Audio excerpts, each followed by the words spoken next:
Bonjour à tous et bienvenue à l'Institut des Libertés pour un nouveau délit d'opinion. Au moment où nous enregistrons, nous sommes le jeudi 9 mars et je suis, pour une fois, en compagnie de Charles Gave. Tout à fait exceptionnel. Alors ça va Charles ? Ça va. Tant mieux. Je voudrais commencer cette émission en parlant d'un sujet qui a quand même pas mal travaillé les réseaux sociaux cette semaine, le passage de Macron en Afrique.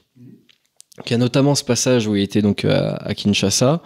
Et où il s'est fait gronder. Où il s'est fait gronder, voilà, parce que en gros, voilà, il dit nos médias ont parlé de vous en parlant d'un compromis à l'africaine, sous-entendant que voilà le président du Congo avait été élu en 2019 sous des circonstances un petit peu discutables. Le président en question l'a quand même l'a recadré un peu en lui disant non, c'est pas les médias français qui ont parlé de compromis à l'africaine, c'est votre ministre des Affaires étrangères, donc Jean-Yves Le Drian, ce qui a mis Macron un petit peu mal. Alors, de manière générale, je trouve que ça retranscrit quand même une ambiance qu'on retrouve dans beaucoup de pays africains qui sont notamment d'anciennes colonies françaises et avec lesquels nous avons prolongé une sorte de partenariat à partir même après la décolonisation. Et aujourd'hui, la France a beaucoup moins la cote dans ces pays-là. On a notamment l'exemple du Mali et depuis donc on s'est fait virer, oui. Voilà, on s'est fait virer et depuis Macron essaye un petit peu de il y a le Burkina Faso aussi, d'autres voilà. Il y a le Burkina Faso aussi, on s'est fait virer. Voilà. Donc qu'est-ce qui nous manque selon vous pour avoir la cote en Afrique? Qu'est-ce qui explique ce changement d'attitude à notre égard selon vous? Bon, c'est difficile à savoir, on peut pas dire aujourd'hui en termes diplomatiques que la France soit particulièrement bien avec n'importe qui. Oui, tout à fait.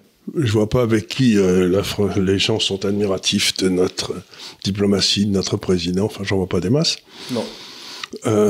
Donc, qu'on le veuille ou non, il y a un affaiblissement extraordinaire de notre pays depuis 20 ans, ou 30 ans, ou 40 ans, choisissez comme vous voulez. Et j'ai l'impression qu'ils se disent pourquoi prendrait-on des conseils sur la façon dont il faut se tenir, alors quand même ils se tiennent comme des cochons, quoi. Donc, si vous voulez, je crois qu'on n'a pas beaucoup de crédibilité économique.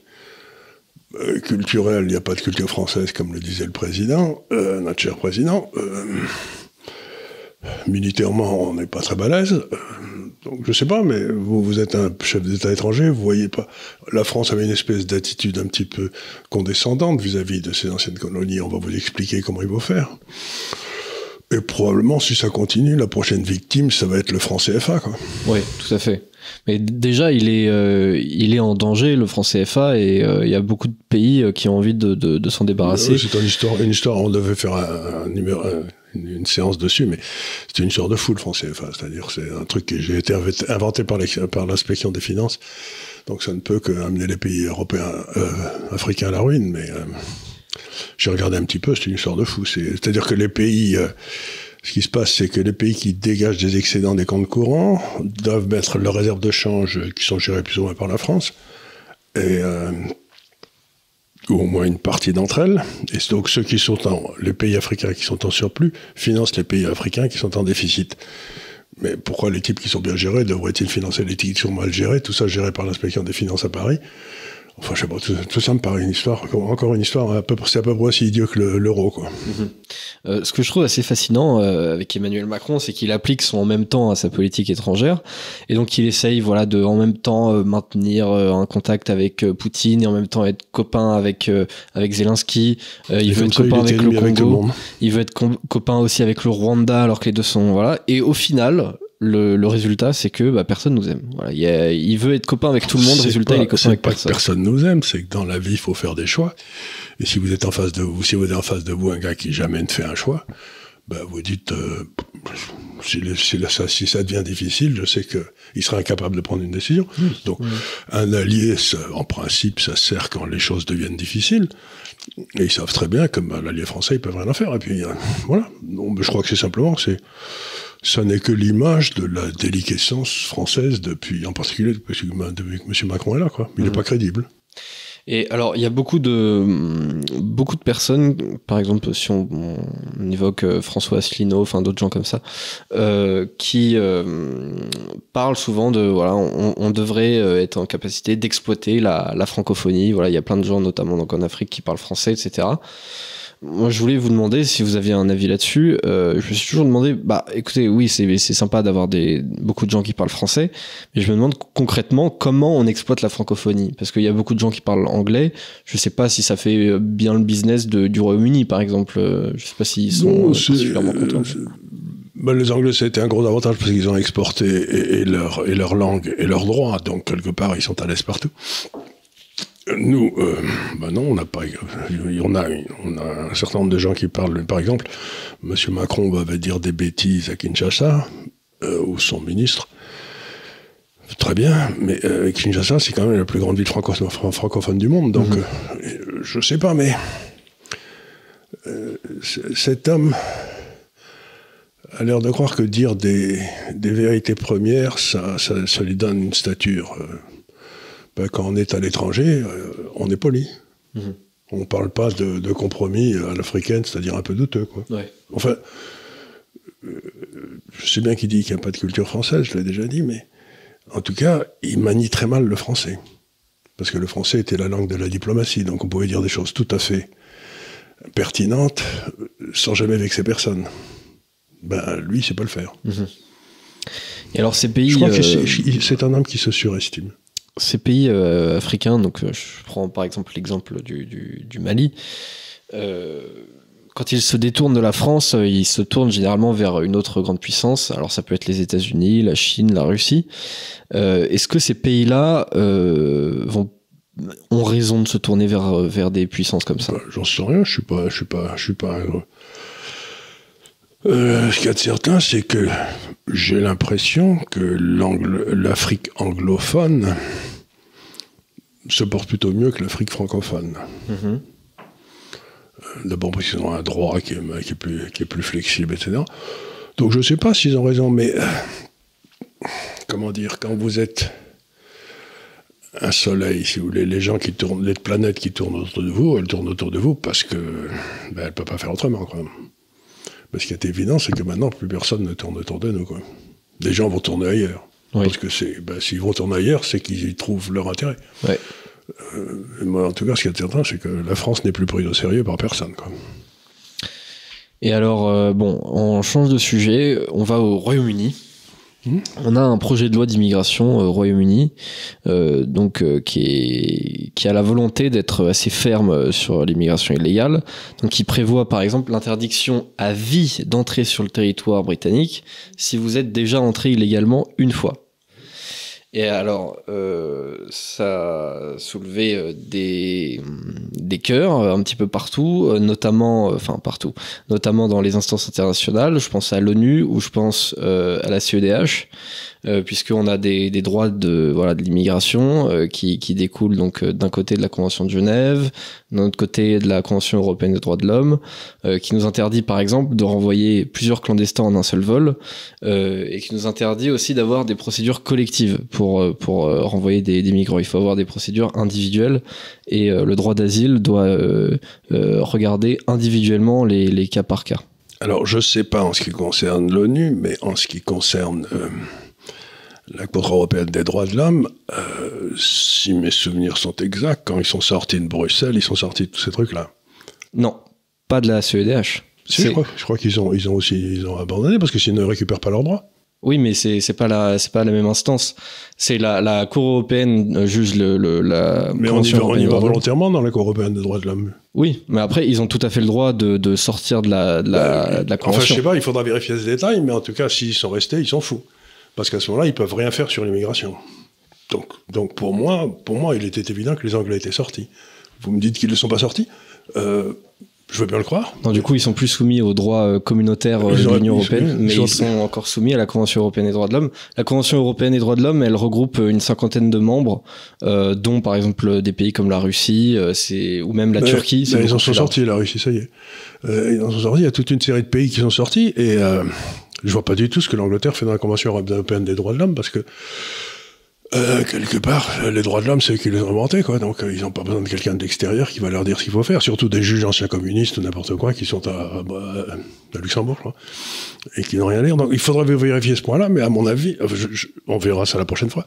Mais je serais étonné si l'Angleterre y était resté, parce qu'à ce moment-là, ils ont récupéré aucune souveraineté juridique. Donc à quoi ça servait de sortir de l'euro, de l'Europe? Je suis persuadé qu'ils y sont encore, puisque dans leur dernière campagne pour prendre la tête du gouvernement, je sais plus si c'est Liz Truss, enfin Liz Truss, c'est sûr, elle le proposait.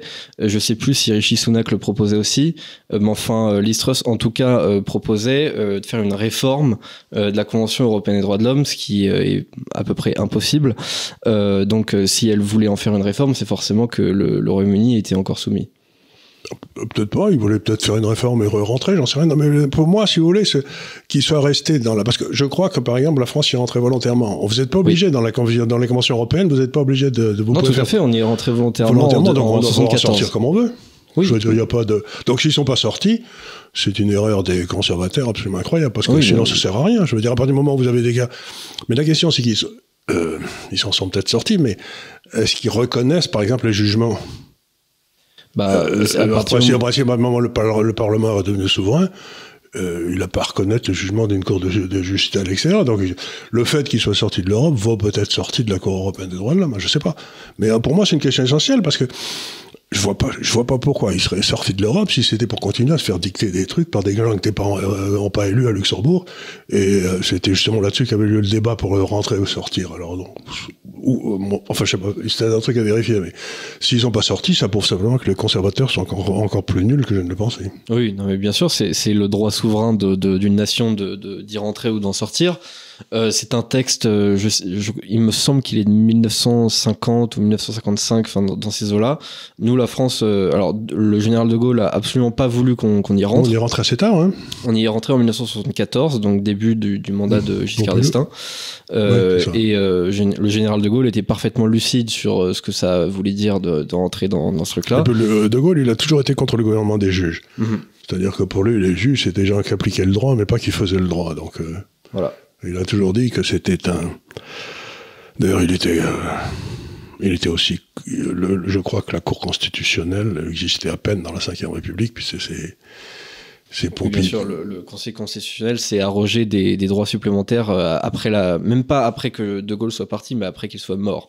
Quelque part, je pense que même en dehors de la présidence, il pouvait encore leur faire peur. Oui, bien sûr. Non, mais toute cette histoire, si vous voulez, des juges internationaux qui prennent des décisions qui ont un impact sur des territoires nationaux sans avoir été élus par personne et sans être contrôlés par personne, c'est la base de ceux qui veulent faire un gouvernement mondial.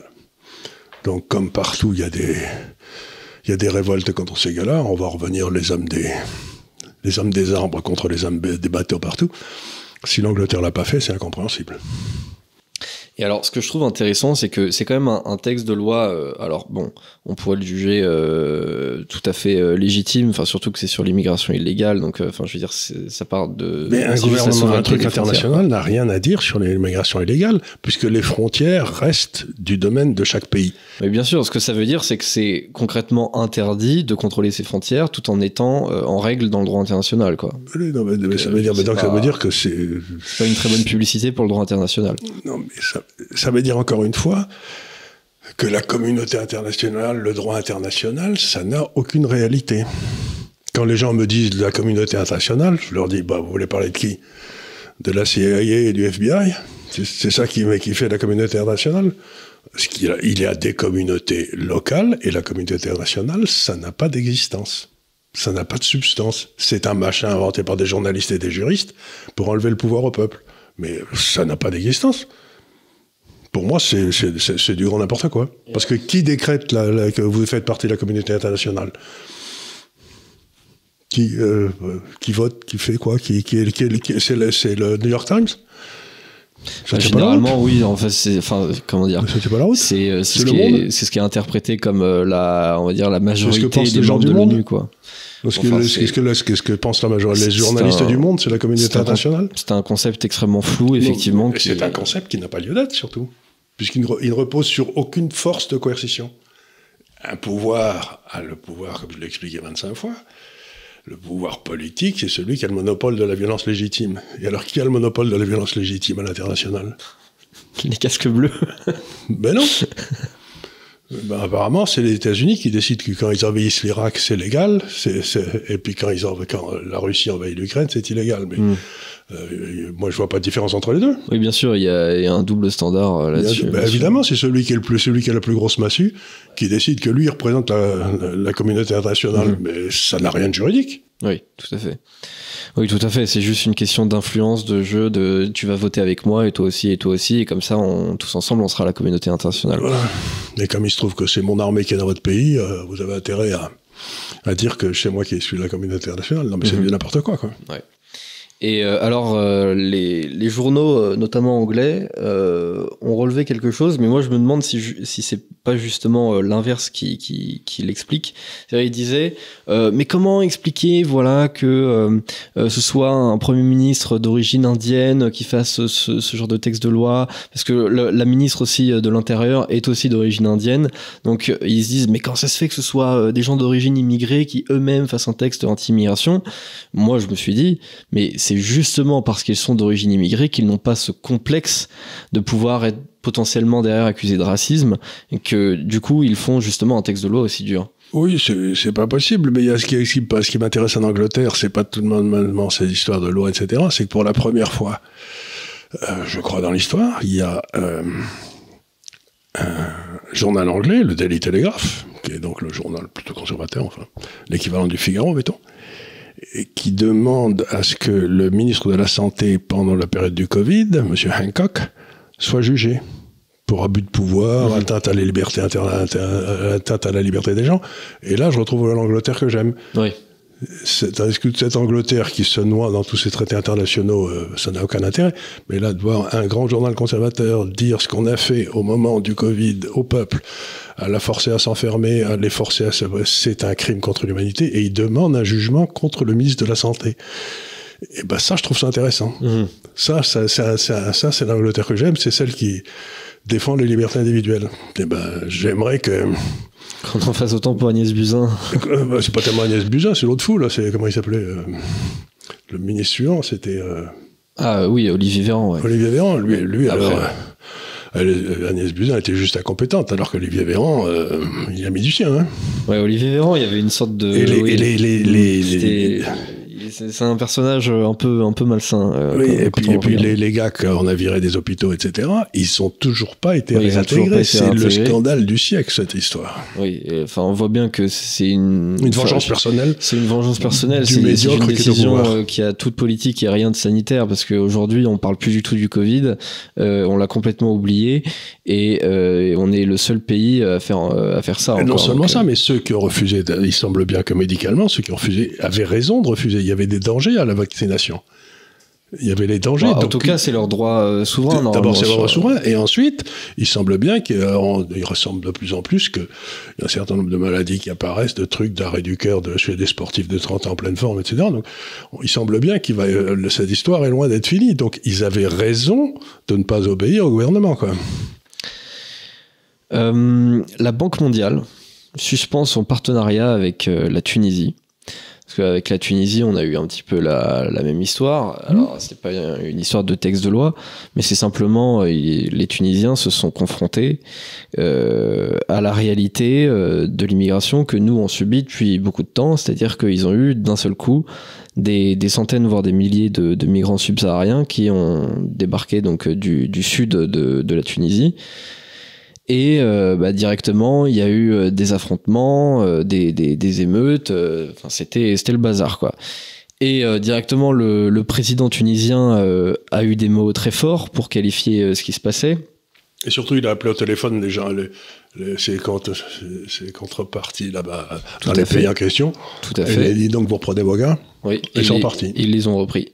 Et donc en quelques jours, l'affaire était réglée. Ce qui m'a paru dingue parce qu'on a eu tout un débat, un débat. On a eu des semblants d'explications des membres de la majorité qui nous expliquaient, ça devait être en septembre ou en octobre, que en fait c'est très très dur d'obtenir des OQTF, enfin pas des OQTF, parce que la Tunisie, je pense pas que la Tunisie ait signé soit membre de la commission de la Cour européenne des droits de l'homme. Hein, oui, alors en effet, sauf que donc la question, quoi. Non, oui, tout à fait. Mais en revanche, la question des laissez-passer consulaires, ça c'est une question de rapport entre les États. Et par exemple, bah là, depuis quelque temps, l'Algérie a décidé de ne délivrer aucun laissez-passer consulaire pour les ressortissants algériens qui sont en France de manière clandestine. Donc ça veut dire que en ce moment, on ne peut renvoyer absolument aucun Algérien présent sur le sol illégalement. Alors que la Tunisie apparemment a eu le tact, ou en tout cas la méthode pour obtenir tous ces laissez-passer venant des pays d'où étaient originaires les migrants. Et donc la Banque mondiale suspend son partenariat avec la Tunisie suite à cette affaire. Je me dis, mais entre la condamnation de l'ONU du texte je pense que la banque d'investissement internationale chinoise va se faire un plaisir de remplacer la Banque mondiale. Oui, peut-être, oui, c'est possible. Ça sera qu'un recul de plus du monde du dollar, quoi. Et je me dis, donc on a des pays qui, on l'accepte tout à fait, sont souverains et qui donc souverainement gèrent leurs frontières et gèrent... Et les relations avec les immigrants, c'est-à-dire qu'ils téléphonent de pays à pays, ils disent donc ça va pas du tout, et on trouve une solution. Ouais. Mais à partir du moment où, chez nous, on dit il n'y a pas de solution, on peut rien faire, vous pensez bien qu'on ne prend pas le coup de téléphone, quoi. Mmh. Donc ils gèrent leur immigration, c'est leur droit le plus strict. Et on a l'impression que à l'international, en fait, c'est le deuxième grand crime après le fait de faire la guerre, donc après la situation de la Russie. On a la lutte contre l'immigration. Apparemment, c'est le deuxième grand crime international. Que ceux qui veulent le gouvernement mondial prétendent que la seule solution au problème de démographie, c'est que comme les hommes sont interchangeables, on peut prendre 10 gars, puis on remplacera les 10 gars qui sont ici, et puis ça n'a aucun impact. Que vous veniez de Bamako ou que vous veniez d'Ukraine, c'est la même chose. Eh bien, c'est simplement faux, mais ça fait partie de ce consensus international dont je vous parlais tout à l'heure, qui n'a été voté par personne. Chaque fois qu'il est présenté dans un pays, d'ailleurs, il est refusé. Et donc, il y a des gens qui ont décidé que, pour nous, que l'immigration, c'était une chance.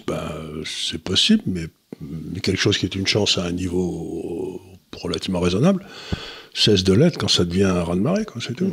Bon, tout le monde a besoin d'eau, mais vous n'avez pas besoin d'un raz-de-marée, quoi. Ouais. Et même en France, on a donc un projet de loi aussi sur l'immigration qui pourtant est quand même très très sympathique à l'égard des immigrés, qui voudrait en gros faciliter le renvoi de clandestins dans leur pays d'origine. Bon, je discute même pas de la potentielle efficacité de ce texte, j'y crois pas du tout, mais le fait est que le défenseur de droit s'inquiète déjà de la méchanceté de ce texte. Oui, on a donc le défenseur des droits, on a la Cour européenne de justice, on a la Cour des droits de l'homme, le Conseil constitutionnel, le Conseil d'État, et tout ça, en principe, si vous voulez, c'est un privilège régalien qui devrait dépendre, je sais pas, du gouvernement. Le cas échéant, avec sanction par un référendum, et puis c'est tout, quoi. On n'a pas besoin d'avoir 5 cours de justice qui décident si ce qu'on fait est légal ou pas légal.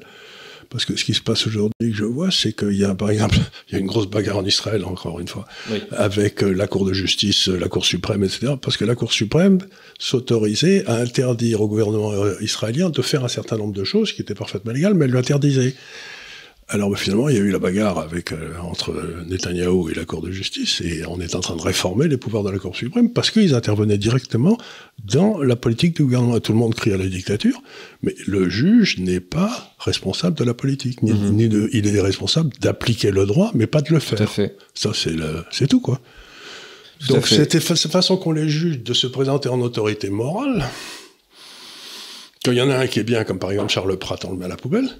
Mais si on s'avance masqué sous le truc, je suis un homme bon parce que je suis pour l'immigration de tout le monde chez tout le monde, à ce moment-là, celui-là, il a tous les droits. Mais non, il n'a pas de droit. D'abord, s'il est favorable au genre des choses, qu'il abandonne la magistrature, qu'il fasse carrière politique et qu'il aille.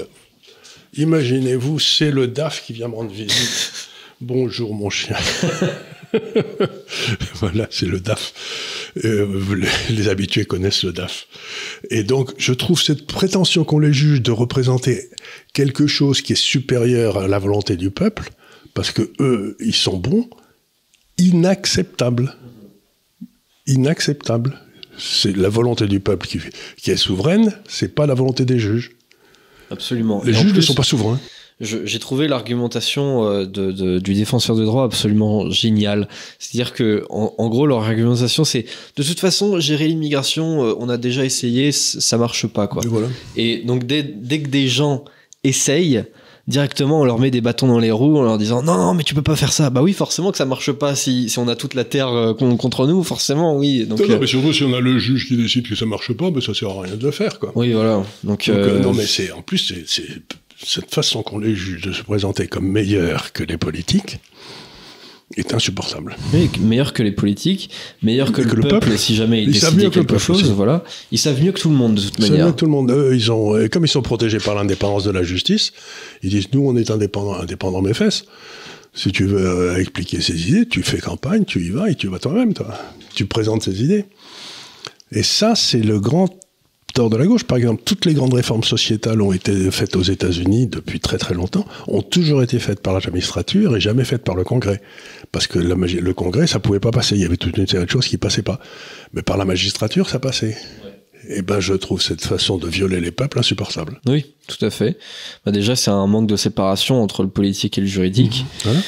Et puis, en plus de ça, bon, il y a des institutions, bon, elles sont faites pour ça. Par exemple, bon, voilà, si on rentre dans la CEDH, bon, bah, faut pas y rentrer, voilà, c'est une bêtise. Mais c'est vrai que si on est dans la convention, derrière, va y avoir le juge européen. Pareil au niveau de l'Union européenne. Si mais on encore dedans, une fois, on est rentré dans ce genre de truc. C'était dans la partie où on essayait de la période, on essayait de faire un gouvernement mondial. Ouais. L'Europe était le première étape, puis ensuite on allait monter. Donc, tous ces machins-là, ça a été monté par des gens qui voulaient justement enlever leur souveraineté au pays.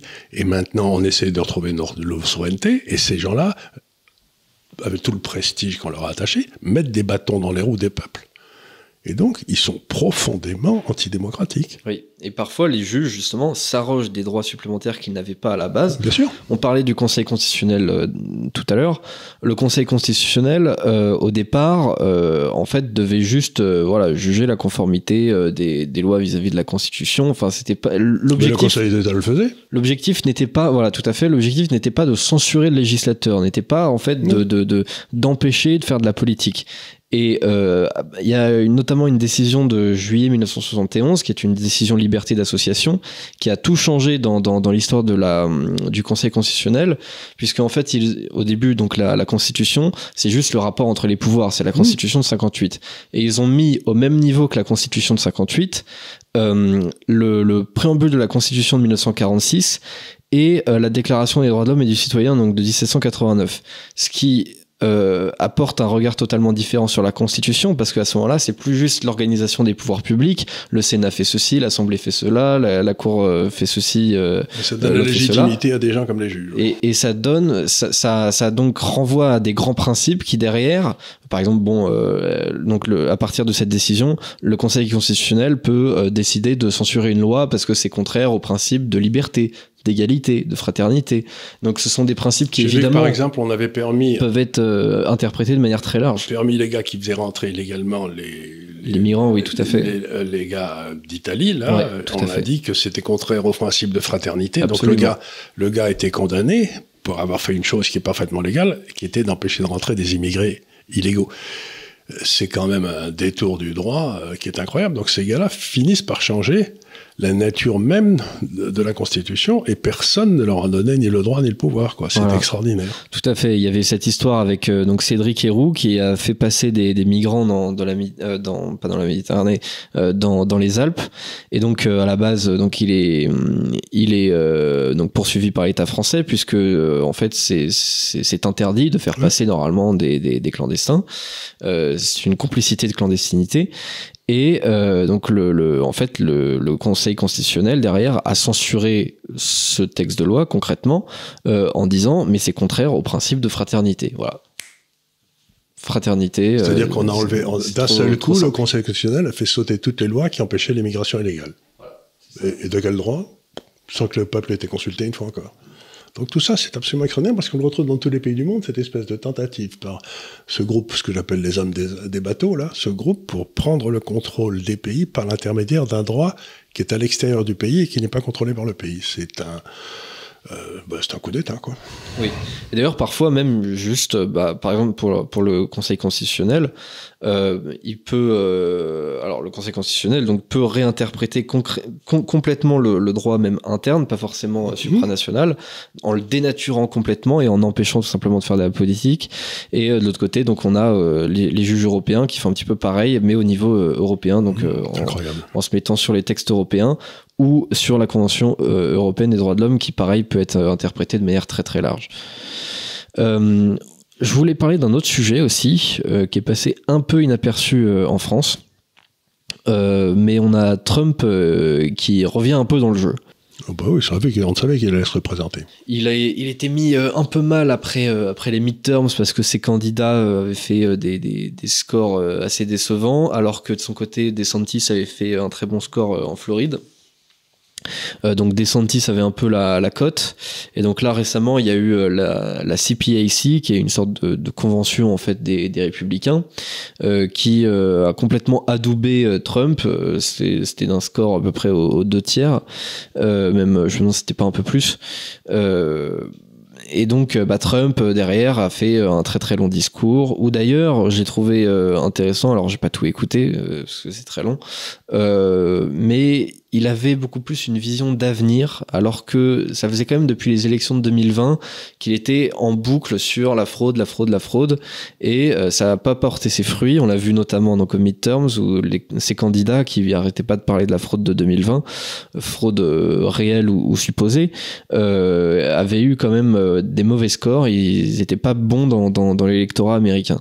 Et donc j'ai trouvé ce changement de stratégie intéressant de la part de Donald Trump, et ça montre qu'il a compris son échec partiel des midterms, et que là il change quand même de stratégie. Il a vraiment envie de reconquérir le pouvoir, quoi. Oui, ça, il n'y avait pas le moindre doute. Mais surtout, ce qui est intéressant, c'est qu'il y a les commissions d'enquête de la Chambre des représentants qui commencent à sortir, et que les choses qui sortent sont absolument invraisemblables. C'est sur le Covid, encore une fois, sur le côté complètement partial du FBI, du ministère de la Justice. Enfin, on commence à voir tout ça sortir. Et des réseaux sociaux aussi. Des réseaux sociaux, oui, de la façon dont on bloquait les responsables des réseaux sociaux qui pensaient pas bien.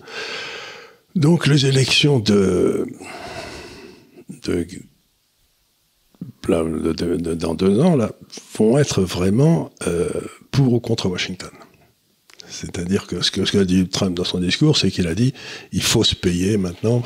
Ce qu'il a fait quand il est arrivé, c'est qu'il a fait la meilleure erreur que Robespierre. Il a dit il faut couper des têtes. Mais il n'a pas dit lesquelles. Donc automatiquement, dès qu'il est arrivé, tout le monde sait toutes les têtes en question sont mises contre lui, et il n'a pas pu gouverner pendant 4 ans. Tandis que maintenant, on semble qu'il a bien compris qui étaient les têtes qu'il fallait faire tomber. Et donc c'est là maintenant, c'est vraiment ce qu'on appelle l'état profond, ou ce qu'il appelle le marais pestilentiel à Washington, qui va être contre. Donc on va voir ce qui va se passer. Ça va être intéressant, mais en tout cas, ce qui est certain, c'est qu'on peut faire tous les compliments ou toutes les critiques qu'on veut de Trump, mais j'aimerais pas l'avoir comme adversaire. Oui, c'est vrai qu'il est increvable, ce mec. D'abord, il est increvable, puis ensuite, il ramasse des claques, il se fait ratatiner, tout le monde lui tombe dessus. Ouais. Il a le record. Il a été impeach carrément 2 ou 3 fois. Enfin, je veux dire, ce qui est difficile à faire aux États-Unis. Ouais. Et ça fait rien, boum, boum, il rebondit. C'est vraiment le bonhomme Michelin, là. Il rebondit toujours, il n'aurait jamais rien, quoi. Ouais. Mais alors, je me pose quand même une question. On en a déjà parlé un petit peu au lendemain des midterms, en concluant que, en tout cas, avec l'attitude précédente de Donald Trump, on avait peut-être plus envie de laisser une chance à DeSantis, parce que peut-être que DeSantis pouvait contenir les mêmes volontés que Trump, mais peut-être sans avoir une telle adversité en face. Et là, ce qu'on voit, c'est que potentiellement, peut-être que DeSantis a plus de chances de l'emporter au niveau américain, parce qu'il aurait peut-être moins d'opposition face à lui, alors que c'est vrai que Trump a vraiment rendu les démocrates mais complètement tarés. Mais d'un autre côté, Trump reste le candidat, en tout cas de la base militante des républicains. Donc il y a un peu une opposition. Je me suis dit, en France, si on avait eu pareil, si on avait avait un camp républicain qui réunissait tout de LR au RN. Probablement que les militants, en 2022, auraient choisi peut-être Éric Zemmour comme candidat, et Éric Zemmour avait moins de chances de l'emporter face à Macron que Marine Le Pen. C'est pas impossible. Je sais pas, ça, on peut pas savoir. C'est toujours là. Quand vous laissez la parole aux militants, c'est toujours les plus extrêmes qui sont... c'est pas toujours celui qui a le plus de chances d'être élu. Ouais. Mais on va voir ce qui va sortir dans l'année et demie qui reste, dans les dossiers qui sont en train d'être ouverts par les Républicains, parce que il y a Tucker Carlson qui vient de sortir un truc où il montrait toutes les pendant que le Congrès était envahi, on nous avait expliqué qu'il y avait des types qui cassaient tout, et on voit que le gars qui a pris 4 ans de tôle d'ailleurs, avec ses cornes, etc., qui était assez marrant, il était accompagné par les policiers partout, gentiment et tout, et donc on nous a montré que les images où il était un peu excité, où il faisait une prière dans le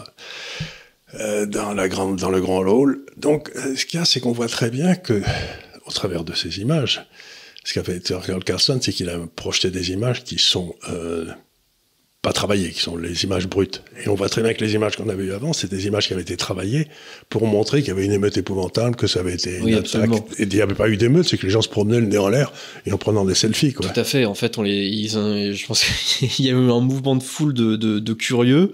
Et personne ne sait qui a ouvert la porte. Voilà, et personne ne sait qui a ouvert la porte. On ne sait pas qui sont ces mecs, ces agents de sécurité qui ont escorté concrètement une partie de la foule. Mais non seulement ça, la porte était fermée, puis il y a quelqu'un qui a ouvert la porte à la foule. Et donc les gens sont rentrés, quoi. Les gens sont rentrés, ils ont dit tiens, c'est bien. Oui, on aurait dit limite des touristes qui visitaient en mode journée porte ouverte, quoi. Et alors que c'est vrai que le narratif qui était en plus, enfin ils ont vraiment, pour eux, c'était, pour les démocrates, c'était du petit lait, parce que ça permettait le narratif de voilà d'une foule en délire cherchant à faire un coup d'État, investissant les lieux par la force, donc antidémocratique. Ça permettait de faire un lien entre la remise en question du bien fondé des résultats des élections et un antidémocratisme. Donc voilà, tu me remettais en question les élections, t'étais on a vu ça, puis il y a un pauvre type qui est mort. Et alors ils ont dit qu'il avait été assassiné, qu'on l'avait tapé dessus avec coup de... Et on voit le type qui est mort, en fait, le lendemain, qui est en train justement d'ouvrir les portes, de montrer les trucs aux gens. Donc le type, il est pas mort là, on nous a expliqué qu'il était mort, il est mort le lendemain d'un AVC. Coup de pas de peau. Mais donc, on voit très bien à quel point on s'est fait bourrer le mou par les démocrates sur cette histoire. Et ça ressort. Et du coup, les types sont comme des fous. Mais il va y en avoir d'autres qui vont sortir comme ça. Hein. Ouais. Le truc, c'est que j'espère que ça va pas juste ressortir, parce que ça aussi, certains républicains ont essayé, de parler, donc, des scandales qui touchaient le fils de Joe Biden, donc, juste avant les élections. J'espère juste que tous ces trucs-là vont toucher la majorité de la société américaine et pas juste les républicains qui regardent Fox News ou qui sont un peu sur les réseaux sociaux, quoi. Tout à fait, mais on a vu des manipulations. Les flics, donc quand les gens sont rentrés, on dit aux sénateurs et aux représentants, sortez vite, sortez en courant. Donc ils sont tous sortis en courant. Et alors ce qu'a montré le truc, c'était l'un des plus rudes des sénateurs républicains. On le voit en train de sortir au galop, et on ne montre que lui. Alors qu'il sortait le dernier, et que tous les autres étaient... Alors ce qu'a montré Tucker Carlson, c'est qu'il a montré tous les autres d'abord, puis lui qui était en dernier. Mais les démocrates ont montré sur les chaînes de télévision partout, lui qui courait comme s'il était le seul à courir, quoi, le seul qui paniquait, quoi. Et donc on voit une telle manipulation qu'on se dit, mais vraiment, ils nous prennent pour des imbéciles. Hein. Oui, tout à fait. Le dernier sujet dont je voudrais parler, même si bon, là encore on est un petit peu dans Madame Irma, et en plus de ça, je suis pas un spécialiste de la société turque, mais on va avoir des élections bientôt en Turquie, des élections législatives, et en gros, en ce moment, le parti d'Erdogan n'a pas trop la cote. Donc alors ça veut pas dire qu'il a aucune chance de l'emporter, loin de là, mais en tout cas selon la majorité des sondages, il est en dessous de son opposant. Alors moi je connais pas bien le clivage politique en Turquie, je connais pas bien la société turque, et je connais encore moins les potentielles conséquences qu'aurait un changement de pouvoir, mais est-ce que vous auriez un mot à dire là-dessus? Un tout petit peu, si vous voulez. C'est que Erdogan a toute sa base électorale dans les plaines d'Anatolie, où il y a tous les paysans, etc., qui sont quand même beaucoup très musulman. Oui, absolument. Donc sa base électorale, c'était le monde agricole, c'était le monde des tout petits entrepreneurs, etc. Et son slogan, c'était « La démocratie, c'est comme un bus, vous le prenez, puis quand vous arrivez à destination, vous en sortez, vous n'avez pas besoin de rester avec la démocratie. » Donc il voulait dire par là, une fois que les musulmans ont repris le pouvoir, la démocratie, on n'en a pas vraiment besoin. Mais vous avez les Stamboulotes, les gens d'Istanbul, vous avez les gens d'Ankara, etc., qui sont quand même beaucoup plus ouverts sur le monde. Oui, beaucoup plus, on va dire, libéraux, quoi. Et là, déjà, il avait eu du mal dans les dernières élections. Ouais. Donc pour moi, je sais pas trop quoi dire, mais il est certain que tout le travail d'Erdogan, c'était d'essayer de défaire ce qu'avait fait Kemal Atatürk, qui avait fait le premier, c'est-à-dire la laïcité. Il voulait plus avoir un État laïque. Et cette élection va donc se passer probablement. Est-ce que vous voulez retourner à un État un peu plus laïque, ou est-ce que vous voulez continuer sur le mouvement forcé, Mais la Turquie est dans une position particulièrement favorable aujourd'hui pour une raison très simple. C'est que vous regardez une carte, alors tout le monde parle de l'alliance entre la Chine et la Russie, bon ça c'est évident, c'est tout le continent asiatique quoi, et personne ne parle de l'autre axe sur lequel se développent les Russes en ce moment, c'est-à-dire il y a la Russie, la Turquie, l'Iran, le Pakistan et l'Inde, qui sont en train de se faire une espèce d'arc comme ça. Et si vous réussissez, il semblait impossible qu'on réussisse à réunir la Chine et la Russie, qui étaient deux empires qui sont toujours opposés, mais enfin, mettons qu'ils ne soient pas très bons. Puis une partie de la Sibérie a été barbotée aux Chinois par les Russes. Mais si on réussit, l'Europe et les États-Unis ont réussi à faire un lien entre l'empire perse et l'empire turc, ou l'empire d'autrefois c'était les Byzantins, mais enfin ça a toujours été deux ennemis, la Turquie et la Perse, ça a toujours été les deux puissances tutélaires du Moyen-Orient. S'ils réussissent à créer un lien entre la Russie, la Turquie et la Perse, les gars, ça va changer la face du monde. Hein. Donc pour moi c'est ça le vrai truc, c'est que la Russie sort de cette crise russo-européenne, NATO, etc., dans une position de force extraordinaire. Oui, tout à fait. La Turquie a vraiment eu une position très très intéressante. On voit que ils ont pas eu autant de sanctions que le reste, on va dire, des pays de l'Occident vis-à-vis de la Russie, tout en vendant des armes à l'Ukraine. Personne ne peut sanctionner la Turquie. Vous ne pouvez pas sanctionner la Turquie, parce qu'à ce moment-là, vous vous mettez à dos. Déjà, vous n'êtes pas bien avec le monde musulman. Mais alors, non, ce que je veux dire par là, c'est que, de façon extraordinaire, alors que la Turquie était en train de s'enfoncer dans une crise économique impossible, il y a 2 ans, je vous aurais dit, non, Erdogan est foutu.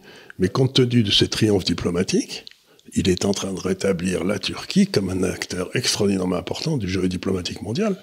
En tout cas, c'est vrai que pas mal, hein. il joue très bien, je dois dire, le jeu diplomatique. Que sur le plan économique, c'est plus compliqué. Ils ont souvent eu depuis un peu plus de 2 ans maintenant des inflations à 2 chiffres. Et quand je dis 2 chiffres, c'est pas 14%. Non, plutôt ils auront 80, 90. Voilà. Mais ce qu'il y a d'extraordinaire, c'est que la Turquie vient de racheter, je sais pas combien de tonnes d'or. Donc qu'est-ce qu'ils ont donné pour acheter cet or ? Ils ont donné des dollars. C'est-à-dire que la Turquie est peut-être dans une position inflationniste importante. Mais quelque part, il y a beaucoup de pognon qui rentre en Turquie, et je pense qu'il doit venir du Moyen-Orient, de Russie, ou j'en sais rien. C'est possible qu'une partie de l'argent russe soit en Russie, en Turquie, pour acheter de l'or pour les Russes. Qu'est-ce que je veux dire ? Je sais rien. Je sais rien, parce que je ne sais pas si vous le savez, quand on a barboté les réserves de change des Russes, les 300 milliards, après ça, on est allé chercher où elles étaient, on en a trouvé 35. 35 milliards, et puis les autres, on ne sait pas où elles sont. D'accord. Donc ça veut dire qu'il y a peut-être une partie des réserves russes qui sont en Turquie, et avec ça, ils achètent de l'or. Vous voyez ce que je veux dire ? Donc ils sont dans une position aujourd'hui, les Turcs, extraordinairement favorable. Oui, absolument. Ouais. Et est-ce que vous pensez quelque part que cette opposition entre, d'un côté, Erdogan, qui est donc beaucoup plus dans la branche musulmane, frères musulmans, etc.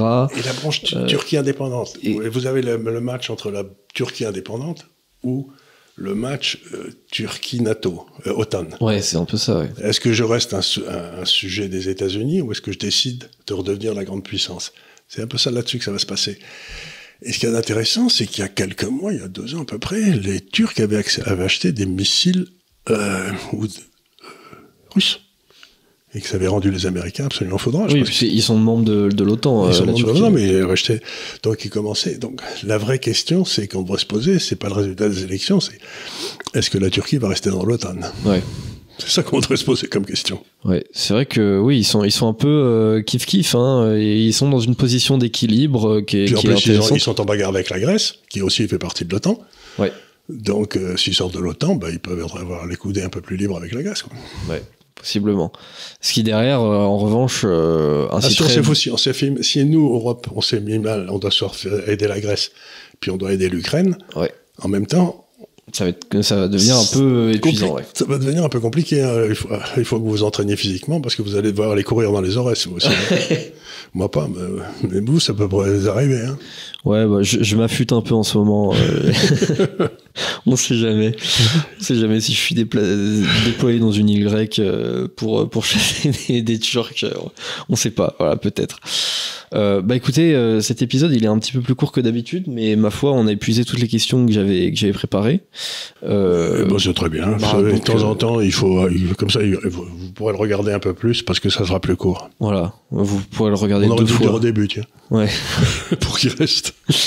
Alors je sais pas s'il reste beaucoup de gens en diffusion là, mais enfin je répète parce que j'avais oublié pour les derniers épisodes, mais vous avez tout à fait le droit de poser une question dans les commentaires que je poserai ensuite à Charles la semaine prochaine. Je prendrai la meilleure selon mes propres critères.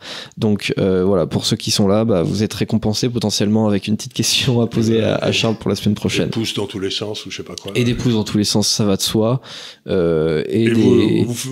Vous fléchissez sur les inscriptions là. Il y a un gros problème là. On a du mal à dépasser 235 000 ou je sais pas quoi. Ouais, on doit être à 236 000, quelque chose comme ça. Bon, après, c'est sûr que plus le chiffre est gros, moins on le voit grossir là aussi. Oui, c'est pas faux, ça. Parfois, on prend 30 000 abonnés, on s'en rend même pas compte. Donc, c'est vrai qu'il y a ce côté-là aussi, alors que c'est sûr que quand on passait de 70 000 à 100 000, on le voyait. Ouais. Bref, donc je remercie chaque personne pour son attention. Et puis, je vous dis à la semaine prochaine pour un nouveau délit d'opinion où je serai, comme d'habitude, encore avec Charles Gave. Si Dieu le veut. Merci beaucoup. À bientôt.